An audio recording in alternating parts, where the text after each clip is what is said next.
Do you want to become fluent in English? You do? I will show you 4 ways to become fluent in English.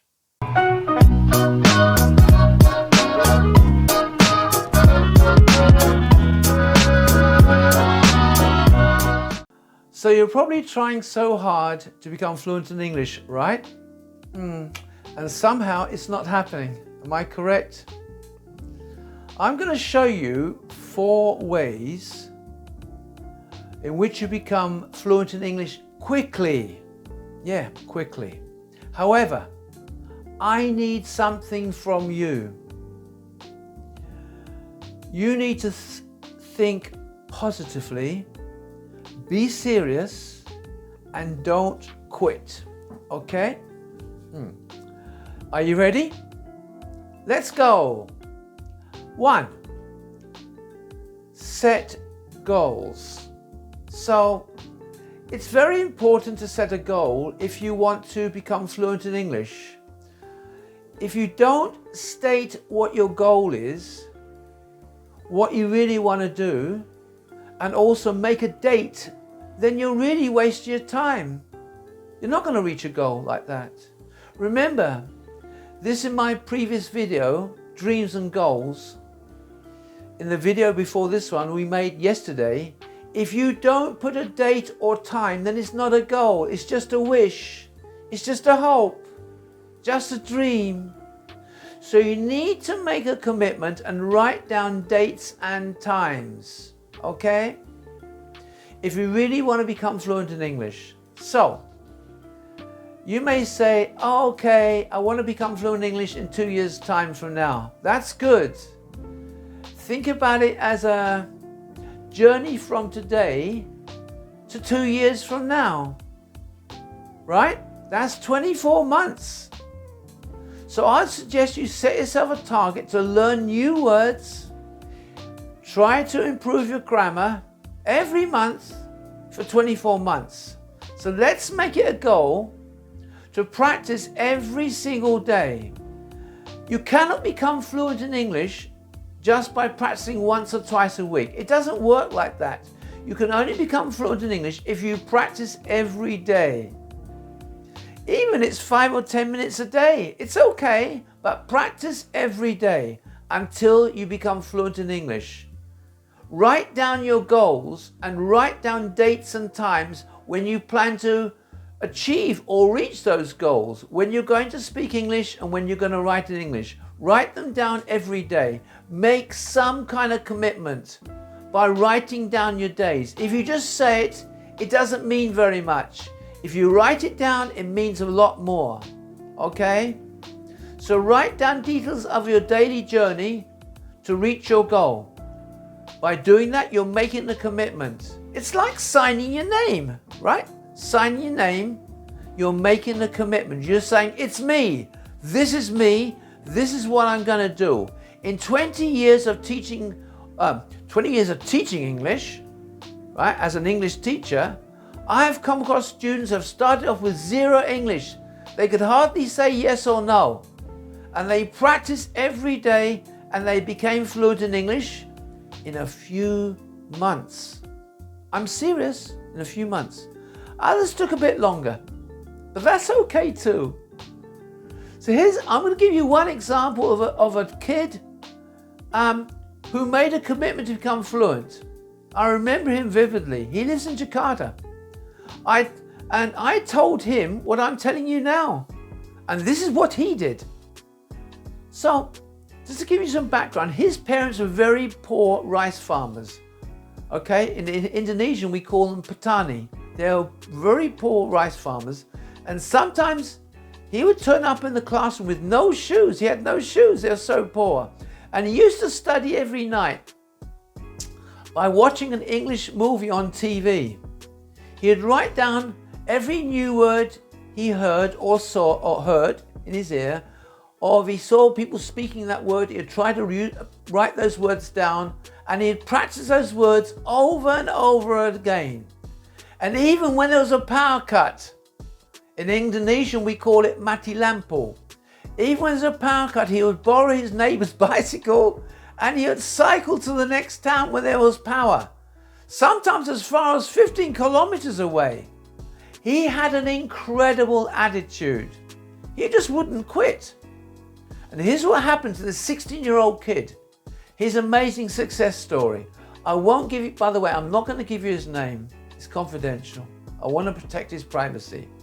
You know something? Within 12 months of starting to become fluent in English, from almost zero, he borrowed some money from a local shopkeeper and he hitchhiked, thumbing. He hitchhiked his way to Bali. He then started as a tourist guide, showing tourists around the island, getting paid in US dollars, English pounds, pound sterling, in euros, Japanese yen, and so on. And that was just the beginning of his journey. He then began to negotiate with hotels and clinics and restaurants and dentists and karaoke venues, car and motorcycle dealerships, and any other service that a tourist may want in Bali. And all these places paid in commission for bringing them the tourists.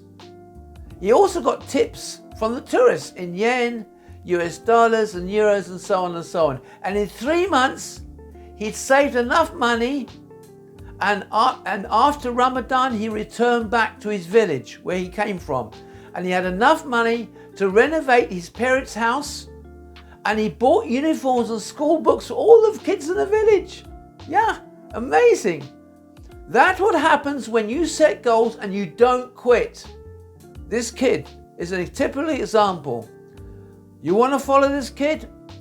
Do what I'm telling you. Practice every day, set the goals and practice every day. Here's a second way for you to become fluent in English.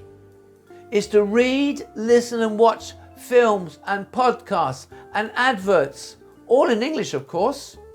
Also read books and articles and newspapers and magazines, again in English, and try and practice these things using a notebook to write down what you see, hear and read. Write down what you didn't know before. Write down new words and new phrases and new sentences, anything, just write it down. Write down what you didn't know before in terms of the English language. And pay attention, not just to words, and this is very important now. Pay attention to meanings. Why do I say that? Because meanings are actually more important than words when you're learning a language. Okay, remember that.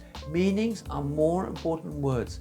If you translate words from your home language into English, they often don't make sense. Meanings play a very important role in learning English. So learn the meanings first and then begin to learn the words. And guess what?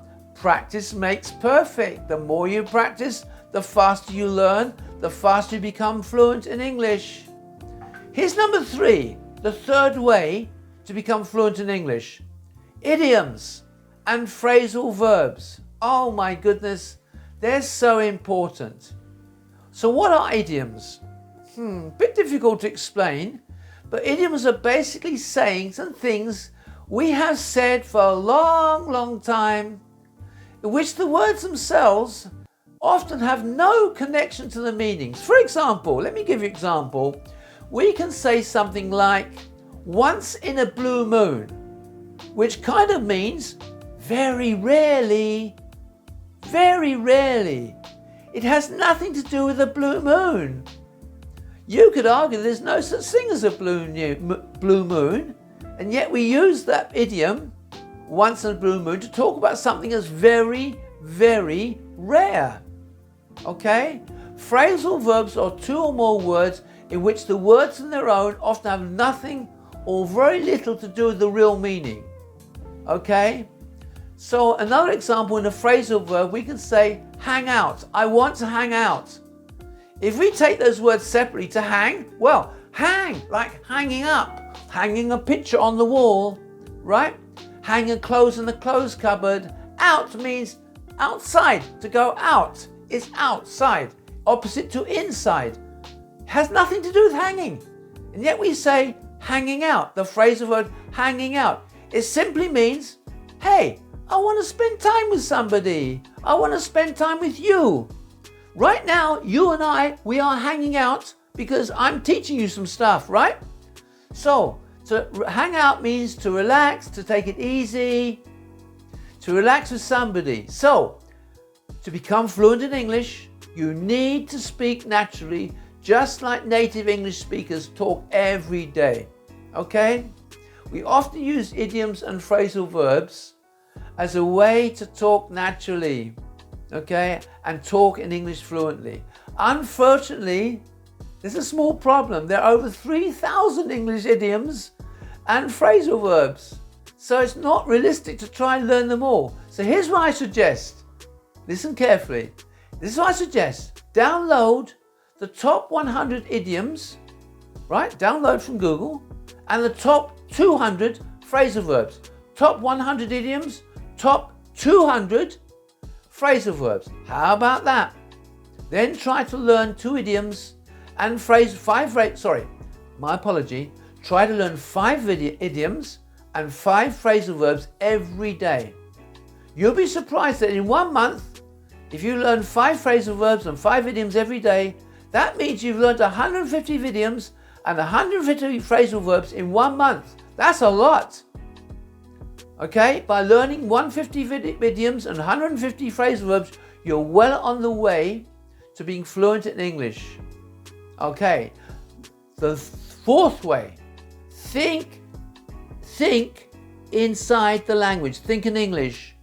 One of the fastest ways to become fluent in English is to think inside the language and not just try and learn words from textbooks. I often tell my students to visualize a scene, an event, an activity. Visualize it. In other words, imagine the words or phrases in real life situations so you can see and touch and sense and hear and even feel the words, phrases and sentences you study. I have created a program which you can become fluent in English in 37 days just by thinking in English. I have taught this 37-day program for 17 years, both in the classroom and online. It's available for free at rodgurusentul@gmail.com. Email me. It's a very powerful and effective way to quickly become fluent in English. Essentially, you need to spend a few moments just before you go to sleep. Right? Sometimes less than 1 minute before you go to sleep. You want to try it? It's a 37-day method basically result in downloading linguistic software into your mind, into your subconscious mind, not this mind. So how good are you at speaking English fluently? You can absolutely become fluent in English if you follow the above 4 suggestions. This only if you're really serious, you're positive about it, and you don't quit. In 8 years from now, listen to this. This is so important. In 8 years from now, in 2030, English will become Indonesia's main second language. Why? Because 8 years from now, Indonesia will have the 5th largest economy in the world. Yes, 5th in the world.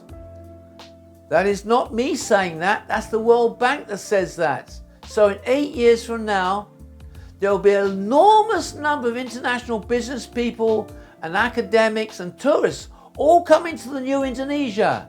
All these people are speaking English. So therefore, English will become a language that you will hear everywhere, all over Indonesia. English is spoken everywhere. That means in order to do business, to learn in the new Indonesia, you will have to be able to speak English fluently. Indonesia will become the new Asian tiger. There are more Barack Obamas waiting out there in the new Indonesia. You may be one of them, right? They are the new Indonesians waiting to make Indonesia into a world power. What about you? Do you want to become a part of the new Indonesia? Do you want to become part of our future leaders, the politicians, the engineers, the teachers, the imams, the entrepreneurs, and yes, even our future president will come from you, the Indonesian student. The forgotten Indonesian is waiting out there somewhere. Maybe you're from Solo, like President Jokowi of Indonesia. So what is your destiny? Indonesia will need English-speaking Indonesians just like you to drive this country forward. Someone has to do it. Why not you? Before making that decision, how about becoming fluent in English? I would love to help you become fluent. Remember, never ever quit. There are more than 260 million Indonesians who need you. They need you right now. Would you like me to help you become fluent? Then subscribe and share my videos, and please complete the lessons that are located in the description underneath this video. Please send your answers to rodgurusentul@gmail.com and my support team will send you the score. How about that? Thank you for watching and listening to this video. Until the next time, hey, stay safe and stay strong.